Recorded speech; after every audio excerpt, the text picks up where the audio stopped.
श्री कृष्ण के वाहन गरुड़ देव, इन्हें घमंड हो गया था कि इनके जितना तीव्र गति से कोई नहीं उड़ सकता। श्री कृष्ण के अस्त्र सुदर्शन चक्र, इन्हें घमंड हो गया था कि इनके जितना शक्तिशाली ना तो कोई अस्त्र है ना कोई शस्त्र, और इन्हें कोई परास्त नहीं कर सकता। श्री कृष्ण की दूसरी पत्नी सत्यभामा, सत्यभामा खुद को श्री कृष्ण की सबसे सुंदर और सर्वश्रेष्ठ पत्नी समझती थी। तब श्री कृष्ण एक लीला रचते हैं।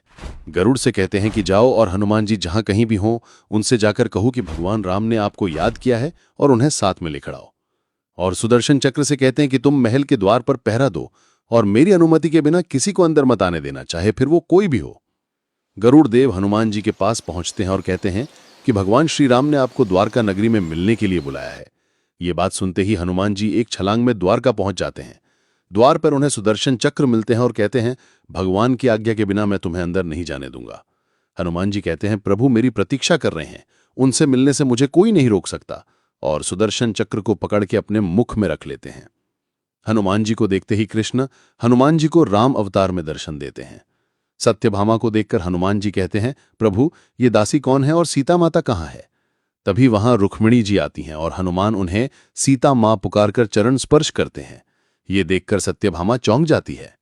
तभी गरुड़ देव वहां पहुंचते हैं और हनुमान जी उनसे पहले वहां पहुंच गए हैं, ये देखकर आश्चर्यचकित हो जाते हैं। तभी कृष्ण हनुमान से पूछते हैं कि हनुमान तुम्हें द्वार पर किसी ने रोका नहीं? हनुमान जी कहते, रोका था प्रभु, लेकिन आपसे मिलने को विलंब हो रहा था इसलिए मैंने उसे मुख में रख लिया।